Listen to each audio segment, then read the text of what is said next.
C'est l'une des 5 montagnes sacrées de la Chine. À 600 km de Pékin, un massif longtemps impénétrable, difficile d'accès, et un temple mythique, le monastère de Shaolin, les moines soldats. Tout le monde en place.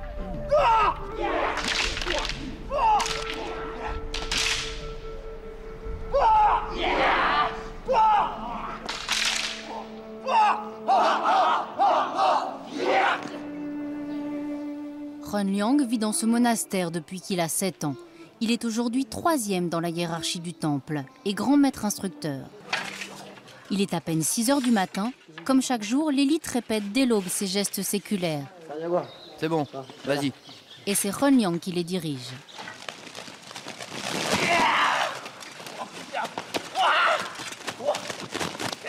Un combat chorégraphié comme un ballet.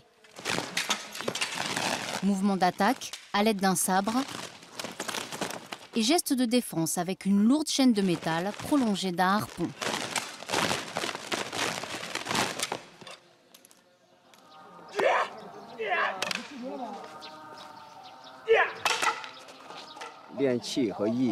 Ce qu'on travaille ici, c'est à la fois le chi, la force intérieure, et la force physique. C'est comme ça qu'on parvient à casser une brique ou un bâton sur notre crâne. Il faut être dur comme l'acier, souple comme les nouilles et vif comme un animal sauvage. Ren Liang nous fait découvrir les recoins secrets de ce temple unique au monde. Aujourd'hui, 2 sortes de moines cohabitent. Les contemplatifs, qui prient, et les moines combattants. Tous, évidemment, n'ont pas le droit de se marier. Dans la plus vieille cour du monastère, la statue de Mado, le tout premier moine de Shaolin, d'origine indienne. Un ancien guerrier, devenu prêtre ermite. Vous savez, au tout départ, en l'an 495, il n'y avait que la religion dans le temple Shaolin. Le bouddhisme zen, plus exactement. À l'origine, il n'y avait pas de vocation martiale, mais à force de méditer, les moines étaient en mauvaise condition physique. Et ils étaient isolés dans la montagne. Alors pour se défendre, ils ont inventé et perfectionné le kung-fu. Ici, vous êtes vraiment dans le berceau du kung-fu. Ren Liang tient aussi à nous montrer un endroit dont il est particulièrement fier. C'est l'école du temple, car les moines instruisent de jeunes enfants. Les meilleurs d'entre eux deviendront des disciples de Shaolin. Dans cette cour, grande comme plusieurs terrains de football, des milliers d'enfants guerriers.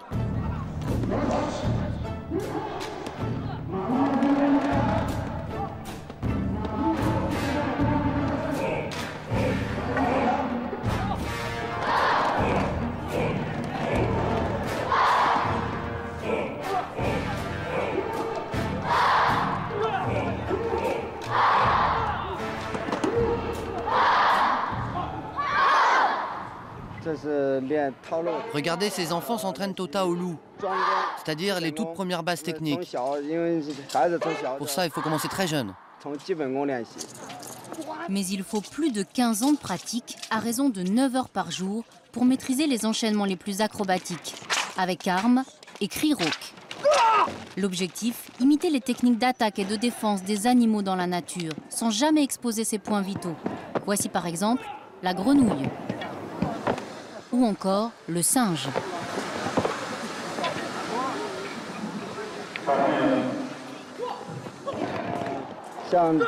Là, vous voyez, ce sont les enfants bonzes. Tous les enfants ne sont pas destinés à devenir moines. En fait, on sélectionne les plus doués dès leur plus jeune âge. Ils ont commencé le kung-fu à l'âge de 3 ans, alors ils vont devenir vraiment très forts. Et voici le plus précoce de ces enfants bonzes. Chaque année, il est désigné par le Conseil des moines pour devenir la mascotte du temple Shaolin.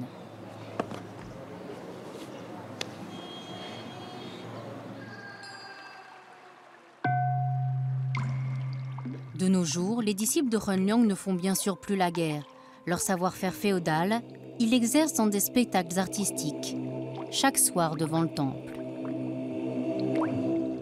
Quand vous montez sur scène, faites-le avec tout votre cœur. Autrefois reclus, les moines artistes partent aussi en tournée dans le monde entier.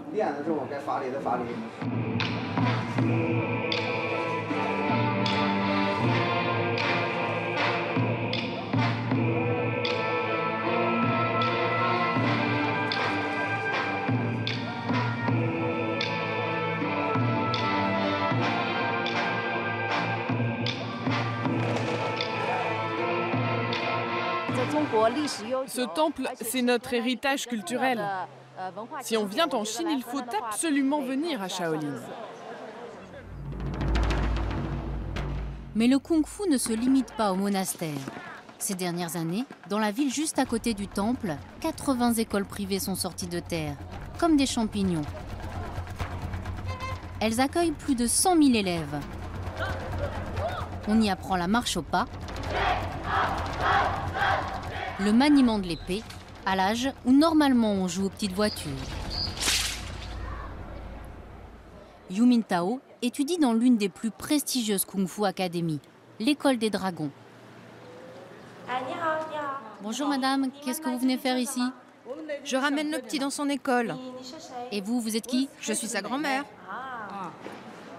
La grand-mère habite à 5000 km de l'école.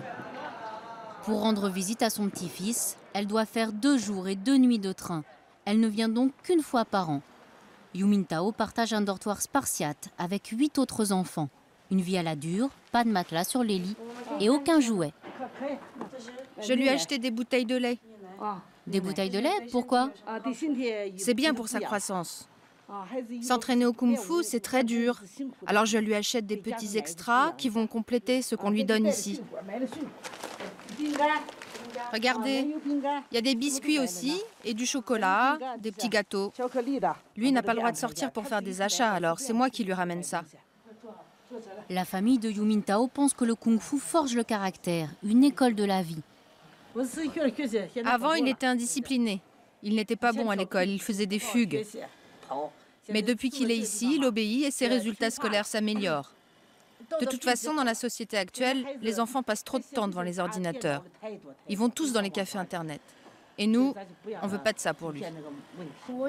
Moi, parfois, j'ai envie de rentrer à la maison, mais je tiens le coup. Mais l'entraînement, c'est dur quand même. Qu'est-ce qui se passe lorsque tu es fatigué? Si on ne tient pas le coup, on se fait frapper avec un bâton. Donc toi, tu ne craques jamais? Non, je continue.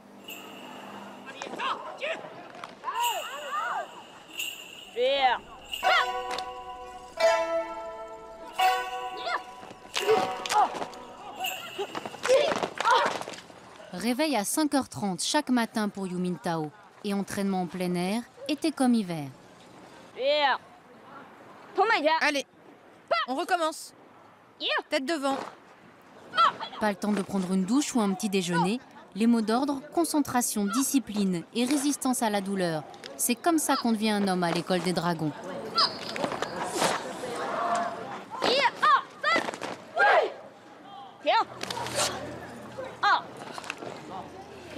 Pourquoi est-ce que tu as l'air méchant comme ça? C'est l'esprit du kung-fu. C'est-à-dire? Le fait d'avoir cette expression, c'est pour intimider l'adversaire et lui faire peur. Il faut tuer l'adversaire rien qu'en le regardant. Lorsqu'il ne s'entraîne pas, Yu Mintao et ses copains sont enfermés avec un cadenas, dans le bâtiment, même pour les cours. 6 heures de kung-fu chaque jour et 5 heures de classe, ça ne laisse pas beaucoup de temps pour s'amuser. Mais à 100 € par mois la scolarité, le sacrifice financier est lourd pour les familles chinoises, la moitié d'un salaire moyen. Alors, comme les autres petits, Yu Mintao ne veut pas décevoir. La société d'aujourd'hui ne va pas bien. C'est pour ça que moi, je veux devenir policier ou militaire. Comme ça, je pourrais servir le peuple. Et ça, c'est bien. Mais j'apprends aussi le kung-fu pour que la Chine ne soit pas opprimée par d'autres pays et pour que le pays reste libre. Attention! Préparez-vous, vous allez chanter. Je suis élève à Shaolin. C'est parti. Garde à vous. Repos. Chantez.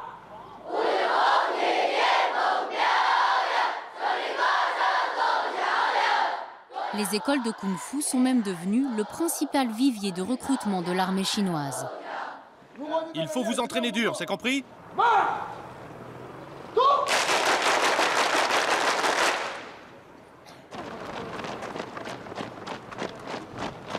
Mais ce n'est pas tout. En plus des petits Chinois, les Kung Fu Academy commencent aussi à accueillir des Occidentaux, Ici, on les surnomme les tabazzeux, les longs-nez en mandarin. Stéphane, tous les matins, vous courez comme ça? Tous les matins, sauf le dimanche. Stéphane a 24 ans. Il est français, étudiant en école de commerce à Angers. Il a pris une année sabbatique pour venir ici. En France, il avait fait du judo, mais jamais de kung-fu. Alexis n'a rien à voir non plus avec le monde des arts martiaux. Il est étudiant en langue à Béziers. Victor, lui, est gérant de camping en Ardèche. La Kung Fu Academy leur coûte 300 € par mois. Salut Alex. Allez, allez, on descend plus bas. Ah ouais, on est là pour souffrir. 1, 2, 3, 4, 5.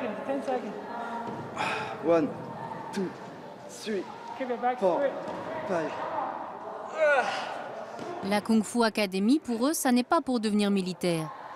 C'est plutôt pour se prendre pendant quelques mois pour l'acteur David Carradine, un rêve de gamin. À la télé, on voyait des Chinois qui sautaient dans les airs, faisaient des sauts. Je me disais, oui, je ferais ça. Je dirais, pour moi, c'est vraiment de pouvoir faire ce que tu veux avec ton corps, quoi. C'est vraiment, moi, je suis venu ici pour ça, quoi. J'ai envie de faire un salto, je fais un salto. Allez, plus vite, plus vite. Main derrière la tête. Même si le kung-fu, ça peut aussi être dangereux. Ce jeune Danois vient de se déchirer les tendons en tentant une acrobatie. Je suis arrivé hier seulement du Danemark. Un si long voyage et je me blesse, c'est trop nul.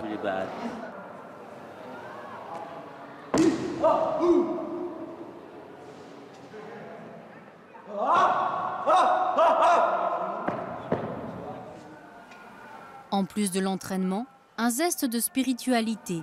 Juste à côté du gymnase, la Buddha Room, la salle de méditation, pour retrouver un peu de l'esprit Shaolin et apprendre à maîtriser ses énergies internes. Dans tous les exercices qu'on fait, il y a toujours l'esprit qui est vraiment très très présent, puisque on doit quand même pousser aux limites, et des fois on se demande mais le corps ne suit plus, de toute façon on est trop fatigué, je suis trop fatigué, comment je peux faire? Et là je pense que c'est l'esprit qui prend le dessus sur le corps justement. Entre deux cours, les Français explorent aussi un peu Shaolin City. Il y a 10 ans, c'était un minuscule village perdu dans la montagne. C'est devenu la capitale mondiale des arts martiaux. 5 millions de visiteurs annuels et une ribambelle de magasins de sabres, lances, fouets et massues. Des cavernes d'Ali Baba pour Stéphane et Victor. Voilà, il y en a des tribâtons. Pas mal du tout, ça. T'as vu ce tribaton, Victor? Certaines armes sont des reliques uniques, pourtant ça ne coûte rien. Je crois que je vais le prendre, hein. Ici, on peut l'acheter à 5 €. En France, ça coûterait 150 €. Enfin, c'est des différences, mais qui sont vraiment énormes. Vraiment énormes. Vous allez revenir avec les valises chargées? Ah oui, très très chargées. Ça peut paraître étonnant, mais les douanes permettent de ramener de telles armes dans les soutes d'un avion. C'est votre chambre? Et voilà, ouais. C'est ici. Les Français sont logés, nourris, plus confortablement que dans les dortoirs des petits Chinois. Mais il ne faut pas s'attendre à l'hôtel 3 étoiles. Alors ça, c'est quand même la première surprise quand vous arrivez à l'académie le soir. Par exemple, vous avez fait... vous venez en avion, vous êtes crevé, c'était le soir, vous êtes fatigué, vous pensez qu'une chose, c'est dormir. Et là, vous arrivez sur le lit et en fait, vous vous laissez aller sur le lit. Et en fait, vous vous rendez compte que c'est du bois, c'est du bon bois bien dur. La Kung Fu Academy, c'est aussi un an sans alcool, sans fêtes, sans petites amies. Une vie de moine. Car le soir, après le dîner, c'est Kung Fu. Et encore Kung Fu, jusque tard dans la nuit. Des Occidentaux à Shaolin, c'est une révolution. Car pendant de longues années, les étrangers ne pouvaient pas pratiquer le Kung Fu. Ils ne pouvaient même pas fouler le sol des monastères. Mais l'art de Shaolin était aussi interdit à une autre catégorie de personnes, les femmes. Et ça n'est plus le cas aujourd'hui, depuis l'ouverture d'un monastère pour femmes, celui des nonnes guerrières de Yongtai. Bonjour, mère supérieure. Mes filles, lisez bien les textes et respectez le grand Bouddha. Je compte sur vous. À l'ombre de ce monastère, la première et la seule école de Kung Fu Shaolin réservée aux filles. Elles aussi viennent de toute la Chine et elles aussi ont quitté leur famille pour se consacrer à ces techniques ancestrales. Voici les nouvelles tigresses. Regardez, c'est notre uniforme de combat. On y va, les pieds bien à plat. Les filles sont plus souples, mais moins musclées que les garçons. Et à Yongtai, la féminité est gommée le plus possible. Le maquillage et les bijoux sont interdits.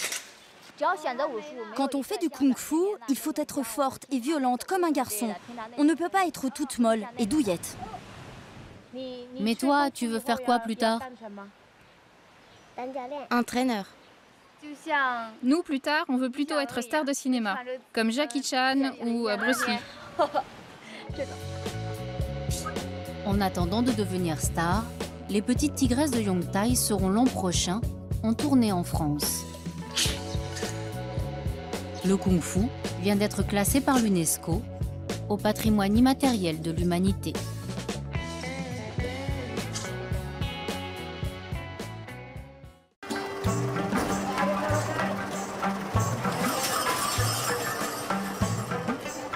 C'est un jour solennel à Katmandou. C'est l'Indrajatra, le festival des récoltes et la fin de la mousson. Dans la foule, des milliers de saris chatoyants. Le public attend la sortie de son idole nationale. Ça fait 3 heures qu'on l'attend. Et cette idole, c'est une enfant au pouvoir magique. Son effigie orne tous les murs de la ville. Cette fillette, au regard fixe et inaccessible, n'a que 5 ans. On l'appelle la Kumari, la déesse vivante. Elle est très puissante, vous savez. C'est pourquoi on s'incline tous devant elle. Elle est au-dessus du roi, au-dessus du président et des ministres. Et eux aussi viennent lui faire des offrandes.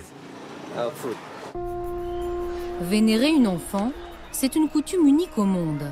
Un rite traditionnel au Népal depuis des siècles. Ces peintures anciennes montrent la procession d'un char qui transporte une jeune vierge le jour du festival des récoltes. L'enfant est l'incarnation sur terre de Durga, la divinité hindoue, à la fois protectrice et destructrice. La déesse enfant est choisie par un collège de grands prêtres. Elle reste en poste jusqu'au premier jour de ses règles. Jusque-là, elle est enfermée dans ce palais. Un édifice gardé par des sadhus, ces ermites en robe safran. De la clameur de la ville, elle ne perçoit que des murmures étouffés. On devine ici le baldaquin de son trône. Les étrangers n'ont pas le droit de monter se prosterner devant elle. Un monde clos, interdit, mystérieux. Vient enfin le moment de faire sortir la déesse de sa retraite. Les dieux masqués dansent devant son palais. Le paroxysme de l'attente, c'est le sacrifice d'un agneau. Les Népalais croient qu'il faut faire couler son sang sur les roues du chariot pour apaiser la colère de la déesse enfant. Le jour de sa sélection, on sacrifie d'ailleurs 108 buffles et autant de chèvres. La sortie de la déesse vivante ne se fait pas par l'issue principale, mais par cette porte dérobée, interdite aux caméras.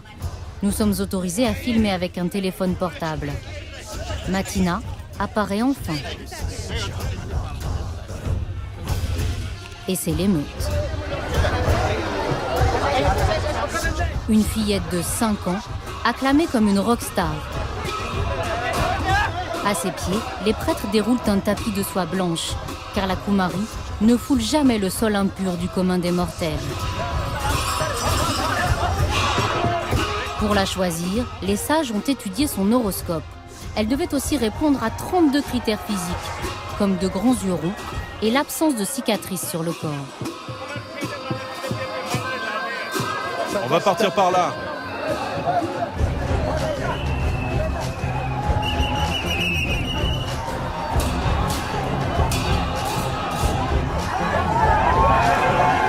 Sur son temple roulant, Matina reste grave, comme envoûtée, ni pleure, ni sourire. Et même le président de la République s'incline devant le pouvoir de l'enfant. Pendant 3 jours, la déesse vivante bénit le territoire. Sa sortie garantit la stabilité de l'État, la régénérescence du pays.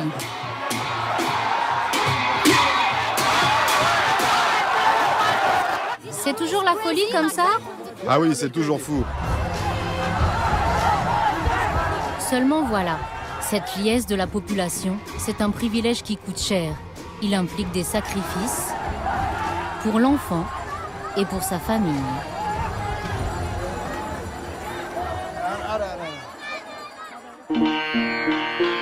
Le lendemain de l'ouverture du festival, nous rencontrons dans sa boutique Prataman, le père de Matina, la petite déesse vivante.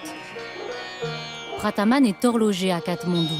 Les déesses vivantes sont toujours choisies par les prêtres dans la caste des Shakya, autrement dit des bijoutiers et des orfèvres. Prataman nous emmène chez lui. Il est très fier que sa fille soit la Kumari. Tous mes voisins, mais aussi tous les gens qui habitent la ville, ils savent tous que je suis le père de la Kumari. Prataman vit à 1 kilomètre du palais où sa fille est recluse. Voilà, c'est ma maison, la jaune.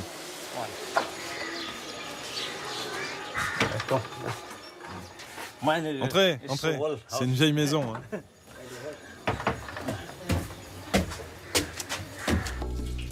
Sunita, la maman, a une autre petite fille, plus âgée. Ni elle ni son mari n'ont posé candidature pour le départ de Matina. Ce sont les prêtres qui font la tournée des maisons.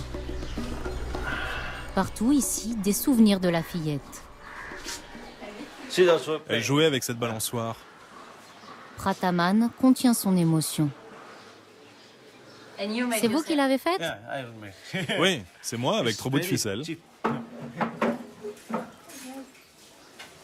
Matina avait 3 ans lorsqu'elle est devenue l'enfant Dieu qu'on ne voit jamais. Et ses parents soudain, des notables de la ville. Il faut l'épousseter. Tiens, mets-le là. Sa grand-mère nous montre l'unique photo de Matina, avant. C'est un grand honneur d'être choisi pour être Kumari. On ne peut pas vraiment refuser, ça porterait malheur. Mais ce qui est dur, c'est qu'elle était tout le temps sur mes genoux. Elle dansait, elle chantait. Maintenant qu'elle est partie, la maison est triste et vide. Elle me manque. Aujourd'hui, Matina est gardée dans son palais par des tuteurs et des nourrices. Ses parents sont juste autorisés à lui rendre visite. Et ils seront privés d'elle pendant environ 10 ans, toute son enfance. Quand elle a été choisie, j'étais contente. Mais maintenant, ça me fait mal. Mais même pour ses parents, Matina n'est plus tout à fait une enfant. Elle est Durga, surtout lorsqu'elle porte le collier de la déesse en forme de serpent. Regardez, voilà le fameux serpent. Quand Matina porte les attributs de la déesse, elle est toujours sérieuse. Elle ne peut pas sourire, ni rire. Elle ne parle pas.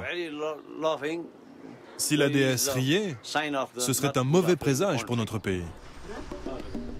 Comment une petite fille, presque encore bébé, parvient-elle à endosser une telle responsabilité? Pour le comprendre, nous nous rendons à 2 heures de route de Katmandou. Bungamati, une bourgade mystique blottie dans les entrailles de l'Himalaya. Ce village abrite lui aussi une Kumari. Au total, au Népal, il y en a 4.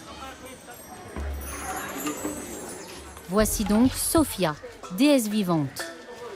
Tout aussi vénérée que la Kumari de Katmandou, mais un peu plus accessible. Sophia peut acheter des bonbons, sortir, respirer l'air libre, mais elle aussi doit éviter le sol impur. Elle est toujours portée dans les bras des adultes.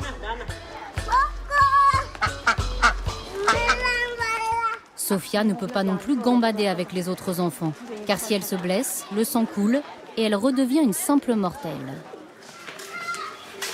Ce soir-là, c'est cérémonie spéciale pour la pleine lune. La mini-divinité est lavée plusieurs fois par jour. Il faut aussi qu'elle soit toujours habillée en rouge, c'est la couleur des déesses. Elle ne pourrait pas porter de blanc, par exemple, c'est la couleur du deuil. Elle a même des pyjamas rouges.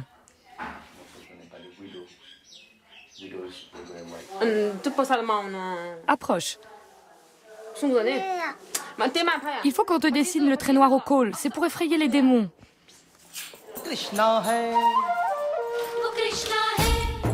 Sophia apprend son rôle au détriment de jeux plus innocents.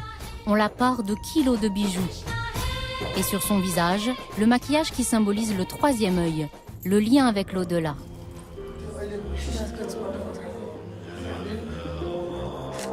À la tombée de la nuit, la cérémonie démarre. Sophia n'a pas le droit de manger certains aliments, par exemple le poulet, mais elle est autorisée à vivre avec ses parents. Ils la vouvoient, ne la grondent jamais, et eux aussi se prosternent aux pieds de la déesse. Voulez-vous manger par terre ou debout? Oh, déesse mère. Mangez bien, ô déesse mère. Mangez ce que vous voulez. Mangez des bananes. Voilà, c'est bien. Il faut qu'elle mange séparément et que sa nourriture soit préparée séparément. Sinon, c'est impur et elle ne mange pas. Si ça avait été mal préparé, la déesse aurait refusé les offrandes. Je voudrais qu'on sacrifie une tête pour la manger. Sophia sera déesse jusqu'à sa puberté. Je ne serai pas triste quand ce sera terminé. Et elle? Elle, je ne sais pas ce qu'elle pensera de tout ça quand elle sera grande. Je ne sais pas si on agit bien ou mal. Le risque, c'est peut-être que Sophia devienne une adolescente capricieuse. Patan, une grande ville, à côté de Katmandou. Ici vit la plus âgée des Kumari. Elle a 14 ans, mais elle n'a pas encore ses règles. Les habitants murmurent qu'elle est capable de guérir toutes les maladies. C'est dans cette maison qu'elle vit cloîtrée, 24 heures sur 24.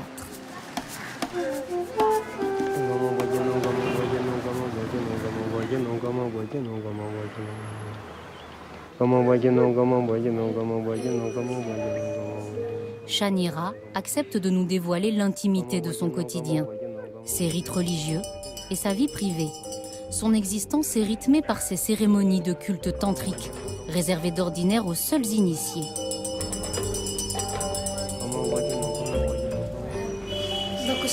Tous les matins, nous faisons cette cérémonie d'offrande.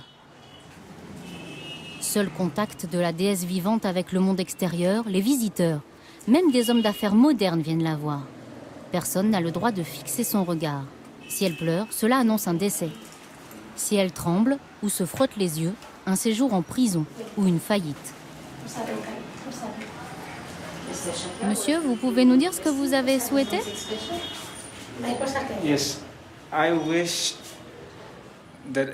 Eh bien, je viens d'ouvrir une nouvelle entreprise et je souhaite que tout se passe bien, qu'on ait des clients, qu'on n'ait pas de problème, avoir du succès dans mon business.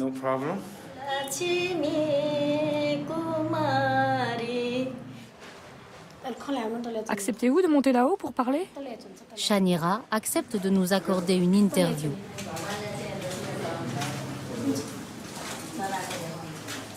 D'accord, montons. La déesse vivante passe sa vie dans cette chambre. Mi-nonne, mi-princesse. C'est surtout une enfant diva. Elle exige la liste de nos questions par écrit. J'ai pas envie de répondre à tout. Amène-moi un stylo. La Kumari chuchote des ordres impérieux à ses proches. Vous ne dites que ce que vous voulez. Attendez, je me concentre. Shanira refuse de nous dire si elle aimerait avoir des camarades de classe, ou par exemple un petit ami. Je suis heureuse d'être déesse vivante. Et qu'est-ce que vous faites lorsque vous n'êtes pas en cérémonie d'offrande? Si j'ai du temps libre, j'aime lire des romans. Amenez-moi mes livres. Enfant gâtée hautaine, Shanira est consciente de son pouvoir. Posez là. Et parfois vous jouez avec vos frères? Je n'ai jamais le temps de jouer. Dans la chambre de Shanira, une armoire. À l'intérieur, des jouets, offerts par des visiteurs, mais jamais déballés. Impossible de savoir si la Kumari s'ennuie parfois dans ce cocon monacal. Elle qui ne voyage jamais, joue à des quiz de géographie sur ordinateur. Elle surfe aussi sur le web, une déesse, sur Internet. Surtout, depuis 2 ans, la déesse a droit à l'école. grâce à la pression des défenseurs des droits de l'homme. Ils se sont battus pour qu'une loi octroie aux Kumari des professeurs particuliers. Je suis impressionnée par elle. Et qui est la patronne? C'est le prof ou la Kumari? Pendant la leçon, c'est le prof. Et tout le reste du temps, c'est la Kumari. Un éclat de rire de la Kumari, ça n'arrive presque jamais. Sur sa carte d'étudiante, une photo avec ses parures qu'elle n'a pas quittées depuis 10 ans. Shanira sera bientôt fertile. Elle devra laisser sa place à une autre enfant. Que deviendra-t-elle lorsqu'elle sera déchue? Ce jour-là, justement, le gouvernement népalais honore toutes les anciennes Kumari de Katmandou. Ça aussi, c'est une nouveauté. Autrefois, elles étaient oubliées. On essaye désormais de les réinsérer. Sur les strates de gauche à droite, 9 ex-déesses. La plus âgée, Dil, a 82 ans. Celle qui vient juste de laisser sa place, Priti, 13 ans. Toi, quand tu étais Kumari, tu ne recevais pas d'argent, c'est ça? À l'époque, lorsque leur règne finissait, c'était très dur économiquement. Maintenant, le gouvernement leur donne une allocation mensuelle. Au total, Priti, l'avant-dernière Kumari, a reçu 14 000 € pour service rendu à la nation. Une fortune, l'équivalent de 140 ans de salaire moyen népalais. Après la cérémonie, nous la retrouvons chez elle. À l'échelle népalaise, la maison est cossue, mais rien à voir avec le somptueux palais de la Kumari où elle a passé 8 ans. Voici encore peu de temps, Priti ne voyait son frère et sa sœur que pendant les vacances scolaires. C'étaient presque des étrangers. Elle doit refaire connaissance avec sa famille. Quand je suis sortie, j'avais peur de me faire écraser par les voitures. J'étais gênée par la pollution et tout l'environnement extérieur. Je me sentais si bizarre. Quand elle est revenue, je l'ai aidée à reprendre une vie normale. Je suis sortie avec elle, je lui ai expliqué comment marcher dans la rue, parce qu'elle n'avait jamais fait ça, elle n'avait jamais porté de chaussures. Au début, elle faisait n'importe quoi. L'ancienne déesse vivante a troqué sa longue robe en soie de princesse contre une jupette d'écolière. Chaque jour, elle se rend au collège avec sa sœur. Dans son uniforme, sans bijoux, sans maquillage, Priti est redevenue une fillette comme les autres. Dans le palais de la Kumari, Priti avait pour camarades les enfants de ses gardiens. Lorsqu'elle a été déchue, elle a beaucoup pleuré. Du jour au lendemain, les fidèles ont cessé de lui baiser les pieds, de lui apporter des offrandes. Il lui a fallu 2 ans pour s'adapter à sa nouvelle vie.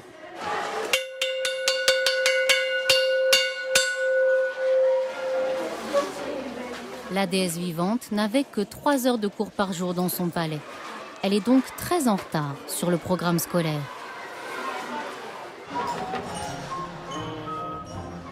La nuit est tombée sur Katmandou. Demain, les portes du palais de la Kumari se refermeront à nouveau sur Matina. Ici, personne ne sait encore quel sera l'avenir de cette petite fille.